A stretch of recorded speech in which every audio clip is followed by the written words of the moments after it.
And good evening. Thank you for joining us tonight. I am Barbara Goche. We are following a massive fire in Columbus. We've got team coverage from Woodcliff Apartments. This is off St. Mary's Road in Columbus, where firefighters battled a large apartment fire that started just a few hours ago, leaving one firefighter injured.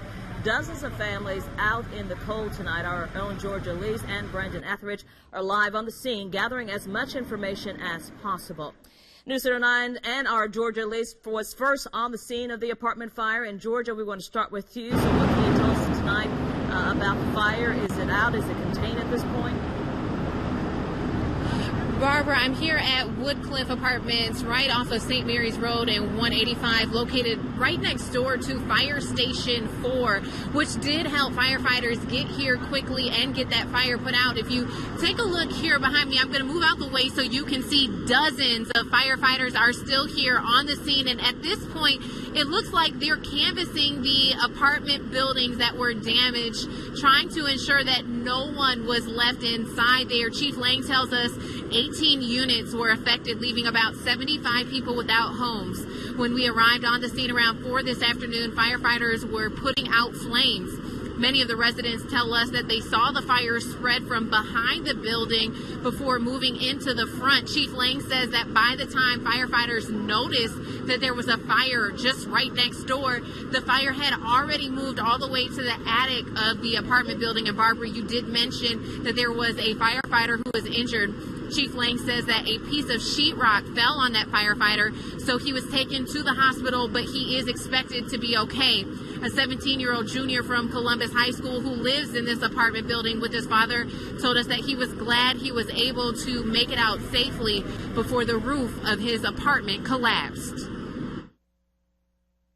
There were flames coming off from the back porch, so the first thing that came to my mind was like grab our pictures, but the really sad part is that once I got outside, I didn't think to grab certain things, and like all my trophies from like middle school, gone. My brother's graduation gown, gone. And then there's probably much more things that I can't even think of at the moment. He says that he first learned about the fire from social media and quickly made it back home to ensure that his family was doing okay. Now, we are working with officials to learn more about these 18 families that have been displaced and finding out whether or not there's going to be any resources available to them. As soon as we get that information, we will definitely keep you updated. But for now, reporting in Columbus, Barbara, back to you. Definitely information, Georgia, we are working to get for folks. As you said, Georgia, thank you so much. As you said, it's believed that this apartment fire was sparked by a brush fire that started along Interstate 185 behind that apartment complex. Our Brandon Etheridge is live at the scene of the brush fire with more on that. So what can you tell us tonight, Brandon? Well, we do know that this fire was started by a grass fire, that one on the side of the interstate. I believe we have some video of that fire. Now, we've seen fires like this on the sides of roads and in wooded areas across the state and across our viewing area in the last several weeks with the dry conditions that we've had. You remember yesterday a burn ban was put into effect by the Forestry Commission in Muskogee County, so all outdoor burning is prohibited in Muskogee County, down from the Georgia Forestry Commission. And that is what we know as far as what started this fire. We do believe it was that grass fire that we saw on the side of the interstate. Barbara?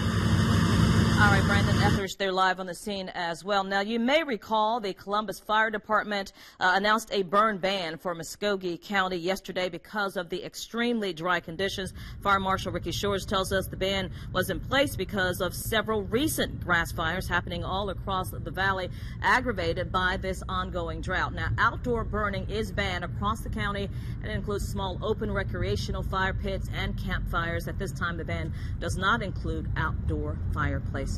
And meteorologist Mallory Schnell is with us now to talk more about this drought, the drought conditions that continue to plague our area.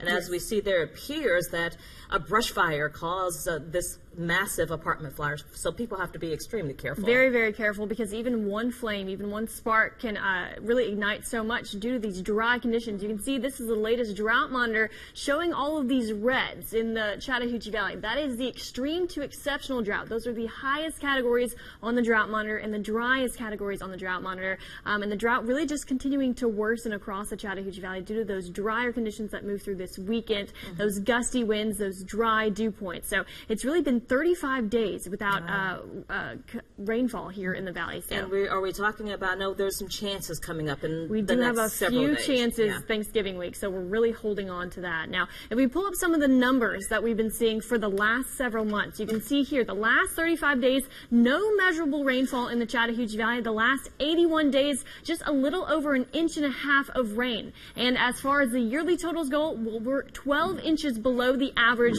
of where we're supposed to be for this time of year. So the drought, obviously, just a huge concern here in the Chattahoochee Valley. Not looking at any relief in the short-term forecast tonight, looking at a dry satellite radar, of course, hardly a cloud to speak of at this time. And those dry conditions will allow those temperatures to back off quite quickly as the sun is going down at this time. And by the early morning hours, we'll be back into the low 30s once again, most of us below freezing, so a bit cooler than what we saw this morning. We'll talk more about your Thanksgiving week forecast and when we can expect some rain in the forecast coming up, Barbara.